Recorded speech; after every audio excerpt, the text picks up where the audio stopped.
Hey there, I'm Mark, in affiliation with Spectrum Pulse. And you know what? Thank God we got Zach Bryan this week, because otherwise it's kind of a mess. And this, it's Billboard BREAKDOwn.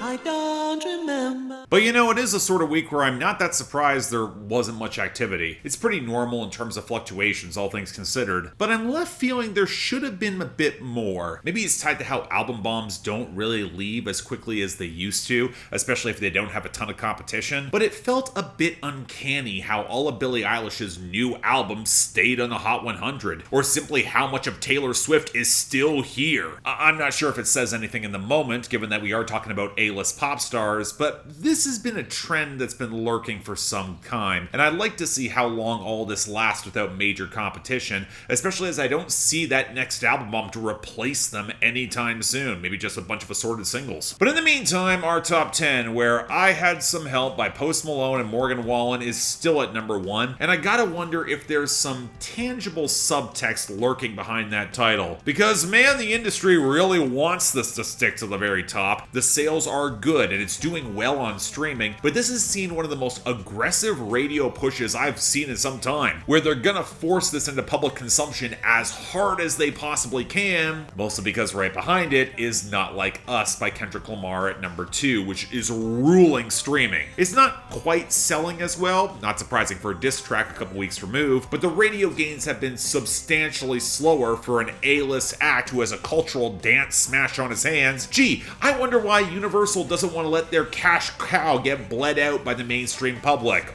Oh, the way he's doing, he's probably going to do it to himself. Although, truth be told, $1 Million Baby by Tommy Richmond is chasing Kendrick pretty aggressively at number 3, with better sales and just a little behind on streaming and the radio. And on a similar note, a bar song Tipsy by Shaboozey is also picking up major traction in both channels and is dominant on sales to go to number 4. A handy discount courtesy of the album release is likely going to put this in a contender position, although probably not going to take the number 1. Then we got Espresso by Sabrina Carpenter at number 5, and yeah, she's got better radio momentum than the last 3 songs, and sales are decent, but she just cannot break through enough on streaming, or build enough radio momentum to offset it. And that leads to a new debut in the top 10, Pink Skies by Zach Bryan at number 6. I guess I just have to become used to seeing Zach Bryan debuting in the top 10. It's still kind of uncanny to me as someone who was reviewing him when he was independent in 2020, when the mainstream traction hadn't fully kicked in, but big sales and streaming, they're already here. Even if true to form, the radio's got no clue what to do with them. Then we have Loose Control by Teddy Swims holding at number 7,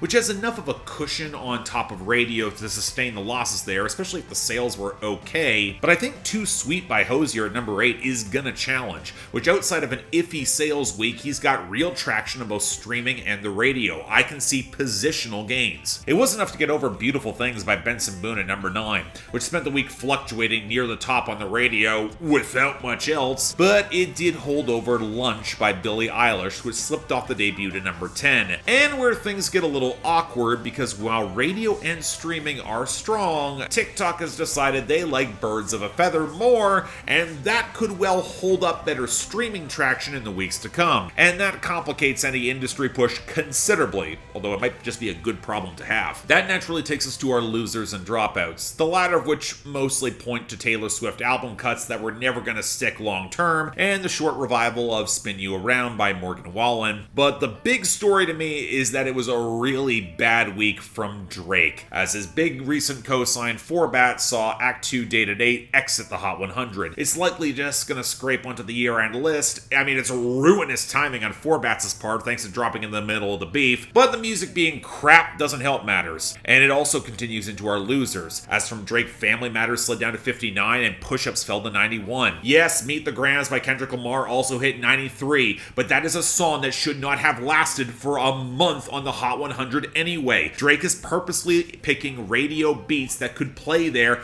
It's not even saving him. So outside of that, And On One Tonight by Gunna falling to 99. The larger story is a fight between two album bombs, so let's start with Taylor Swift still seeing losses. Down Bad at 41, Who's Afraid of Little Old Me at 58, But Daddy I Love Him at 65, So Long London at 68, My Boy Only Breaks His Favorite Toys at 71, Florida with Florence and the Machine at 77, The Smallest Man Who Ever Lived at 79, The Tortured Poets Department at 80, Love of My Life at 92, and The Alchemy at 98. But there is a story in how consistent Billie Eilish's streams have been, and while she did see losses, her entire album stuck to the Hot 100 for a second week, and not every song saw losses. That says a lot. But working our way down from the top, Wildflower at 27, L'amour de ma vie at 34, Blue at 47, The Greatest at 50, Skinny at 53, The Diner at 62, and Bittersweet at 73. Now you'd think there'd be a lot of gains or returns to fill in the gaps, but truth be told, it's kind of all over the place, as the only one in the latter is To Name by Fuerza Regida at 100, and we really didn't need that one back. But it is evidence that regional Mexican sound still has some lifeblood, compared to our gains where we had Gotta Only by Cris Mj and Floyd Menor still has traction at 32, playing to a lot of stale reggaeton. Outside of that, we got some country gains near the very bottom. Off the Return, Wondering Why by the Red Clay Strays at 87, Wind Up Missing You by Tucker Wetmore rose to 78, We Ride by Bryan Martin hit 69, and there was a big jump for Chris Stapleton with I Think I'm in Love with You at 49. With that Dua Lipa remix getting shipped to radio, I can see this being a sleeper hit this year. It's going to be interesting, especially as the remix is actually really great. Outside of those, Stargazing by Miles Smith got a jump to 51 thanks to streaming. Wanna Be by Glorilla and Megan Thee Stallion looks like it's getting traction across the board, so it might be a proper hit and give Meg's upcoming album a bit of a boost, as her singles just cannot build momentum. And Good Luck Babe by Chappell Roan finally got the space to rise up to 31. Radio has been slow to get on board due to lack of name recognition, but the streaming is there, and that's promising if she can keep that groundswell going. But anyway, we got a healthy enough list of new arrivals, so let's unfortunately start this off with number 96. Attitude by Don Toliver featuring Charlie Wilson and Cash Cobain. Show me that little booty, put some pants on it. But baby, you freaky, make her dance on it. Ever since I got money, I got attitude. Can't be no broke, bitch, I might get mad at you. So this was the sort of collab that I was actually kind of intrigued by. I don't really care for the most recent Don Toliver material, but pairing him with Charlie Wilson, that could be pretty cool. And Cash Cobain is on the come up right now. If he's got a song that can distract from that atrocious collab with J. Cole, that's all the better. Unfortunately, the buzz I also heard about this song was that it doesn't really work at all, although I think explaining why that's the case is kind of tricky. Starting off with the production, it liberally samples Charlie Wilson's ad-libs on the Snoop Dogg Pharrell collab Beautiful, a 2003 hit that I've never liked at all, mostly because of that painfully weedy mix and especially that guitar. So stripping it down to just the vocal ad-libs alongside the more polished bassy drill groove, it's a decent idea, even if trying to add that frail woodwind keyboard melody doesn't really give the song much momentum or focus. But then Charlie Wilson comes in for the interlude and he frankly blows everyone else off the song. He sounds great and invigorated, and oh wow, Don Toliver and Cash Cobain aren't even close to that level of intensity as they ramble through their flexing and talking about stealing your girl. I think some of this might have been helped along if the song was coherently structured. Don't bring in the bridge and interlude so early that Charlie Wilson doesn't immediately overshadow the following verses, but let's be real, it just feels like a mess. It's not a terrible one, just not all that compelling either. Number 95, Your Place by Ashley Cooke. 2 a.m. say you miss us, now you don't get to care where I'm waking up these days. It ain't your place.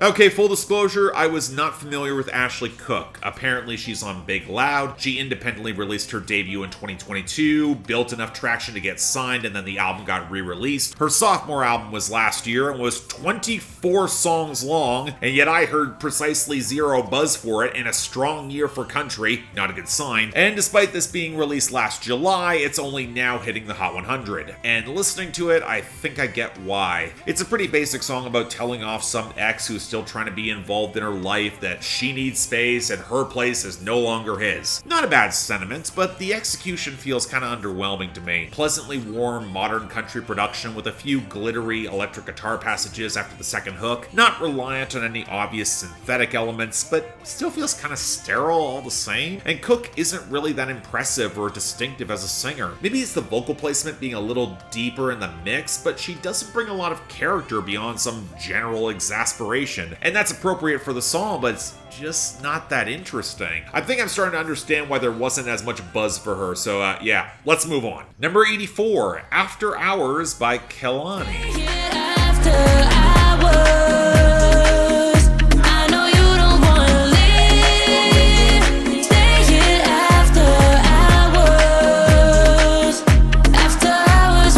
We're now coming up on Kehlani's 4th album, and I'm still not convinced their potential has been fully realized. Granted, a lot of that was due to issues I had with them continuing to work with Pop and Oak long after their production got stale, and thus seeing that Kehlani was working with some new people for this single, it was encouraging. A little less so relying on the very obvious Nina Sky sample from 2004, but at least I like that song from my high school years a little more, and I actually quite like the flip here. It's a nice foundation, a structure that was bounced your grooves, the watery synths, and the choral vocal. So even if I think the vocal mix is a little bit slapdash, and they really could have done more to flesh out the rather limited fidelity of the older drums, Kehlani is game to bring a lot of energy for a basic but generally kind of steamy club hookup song where they're looking to take it to the next spot, the After Hours. It reminds me a lot of the breezy pop R&B that Tyla had on her album this year, but that might not be a great comparison for Kehlani, at least in terms of the obvious production limitations here. This song should feel a lot more lush than it does, especially going into the summer. Something closer to like Amore would be perfect. Overall, I reckon it's gonna work. I think this is good. It just should be better. And on that, number 83, The Craving, Jenna's version by 21 Pilots. Let her know if I found my body in chains, I'd lay down and wait and hope she looks for me. Okay, look, I didn't expect a 21 Pilots album bomb, especially for a project that's advertised itself as a reconnecting to the duo's lore, even if that didn't really happen. But I was hoping we'd get more than this, the acoustic ballad version of a song for Tyler Joseph's wife, and not one of his stronger ones. I said this in my review of Clancy, it's no Formidable. Hell, it's not even a tear in my heart. I don't think the arrangement does anyone a lot of favors. It's a very spare ukulele as the primary accompaniment. I've heard a lot of lightly twee relationship songs in this template, and outside of a slightly darker timbre in general, I can't say it does much to differentiate itself, especially as soon as Joseph dips into his falsetto and whistling. I mean, the writing's fine, I guess. Trying to satisfy each other's needs, understanding that good intentions aren't enough, hoping that she can recognize when he's battling his demons so that some grace might be extended, especially as they're trying to ride it out with each other. It's got the bone-deep feel of a long-term relationship where they're trying to convince themselves that the embers of the passion and craving are still there, and while Joseph is hoping he doesn't take more than he gives, the balance still feels kind of unsteady. I don't know, I understand there's an emotional core here, but it feels very limp to me. I'm not a fan. Number 72, No Es Contigo by Cris Mj.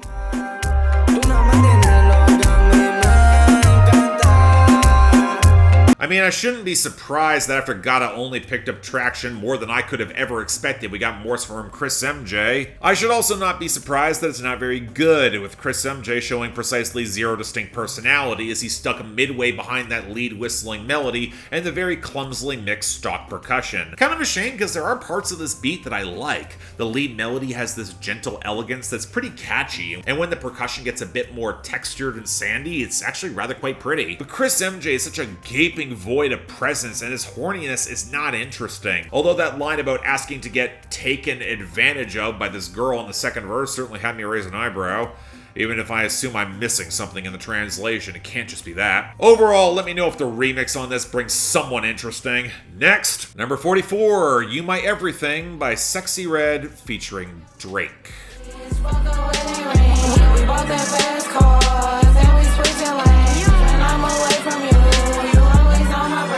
It's incredibly annoying to be lumped among the people who really don't like Sexyy Red, especially as I have reasons beyond bargain barrel sexism. I have no problem with her content, I just think she's incredibly limited in the execution, as her flow is not that good and I'm not seeing the higher ceiling. Now reportedly her new project's been getting more mixed reviews than some of the acclaim she got for Hood's Hottest Princess, with a lot of the most negative opinions being tied to this song. And yeah, I get it, because who the hell told Sexyy Red that she should try and sing? And I thought she was a mediocre rapper. Her melodic flows and singing are sloppy and off-key to a frankly distracting degree. It sounds like something she would release as a parody or a piss take, and alongside that faux opulent melody backed up by Tay Keith's very metallic percussion, it's a rough fit. Then we get the content, which is trying to be more like a love song. Does anyone want that from Sexyy Red? I'm sorry. Where I'm almost wondering if this is just a joke, because I don't buy any sincerity from her. Not helped by Drake showing up as the guest star. And look, I get that Drake's trying to get ahead of the memes, win back the internet. Kendrick mocked him on Euphoria for standing next to Sexyy Red and he thinks he sees two bad bitches. Drake plays into it and even grabs the AI BBL Drizzy beat to try to steal the thunder of that too.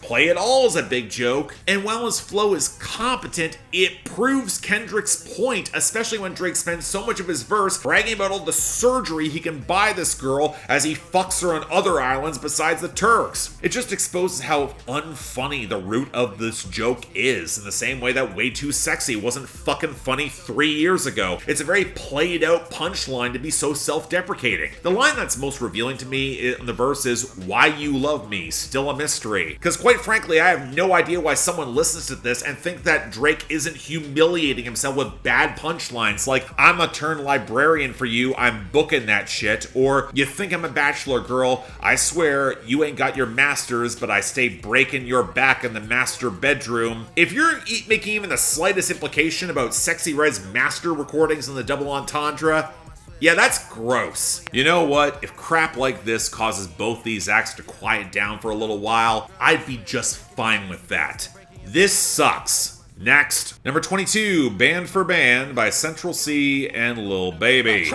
Double R with the factory rims. I got the 90, the years, the versions, the bribes, I'm really a threat. It's got to the point that I don't even care. I got jewels in the safe that I don't even wear. You know, we didn't have to let Central C cross over, right? Put aside all the grime acts that the US ignores for better or for worse. Why is it this guy getting the big label push and notable cosigns from rappers who should know better, glaring right at J. Cole here? But fine, in the grand tradition of TDM recognizing its own, we got Central C and Lil Baby, and okay, you know, I'll say this, it doesn't sound as nakedly cynical as I was expecting. Central C and Lil Baby actually do trade bars on the hook, and the chalky UK drill production, it's pretty slick and well produced. That melody has some menace. The problem is that once you expect these guys to actually say something, there's very little here. They're competing at how much money they can flex. Central C is perpetually complaining that his luxury isn't as convenient as he'd prefer. I'm sick of that lane from him. And the most interesting thing that Lil Baby says amidst all the flexing is implying there might be a chance for he and Gunna to piece it up. Outside of that,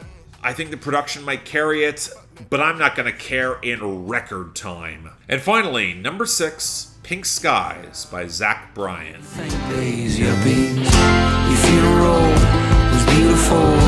I bet God heard you coming. Looks like Bryan's gearing up for the next album with the frankly excellent title of The Great American Bar Scene, and this appears to be the lead-off single that's getting the label attention. And I'm not gonna lie, if it wasn't from Bryan, I'm shocked they'd be pushing this at all, because as a single, it's kind of an odd choice. The ramshackle acoustic interplay between the mandolin, banjo, and guitar, that blaring harmonica against the clattering drums, Bryan's husky and low-key singing with a little bit more feminine backing vocals, the mix peppered with the warm fragments of sampled atmosphere. It's a song that's built to feel like home with every rough edge, and that only accentuates the quiet heartbreak at the core. The kids are older, they're back for the funeral, where they're cleaning up the old family house and the memories just come pouring back to hopefully obscure where some might be right now, be they yuppies or living rough. I mean, there's a lot of speculation that Bryan is singing about his mother who passed away way too young, but honestly, it's still effective regardless of that personal connection. It's heartfelt enough that it sticks the landing in the atmosphere as a pretty solid self-produced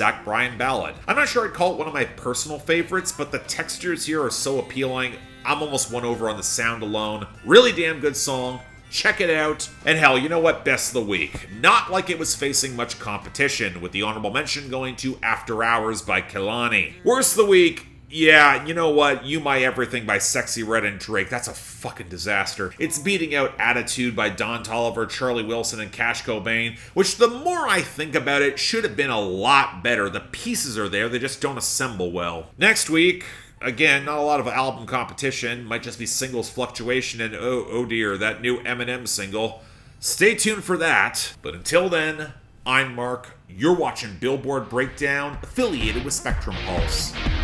And I'll see you next time.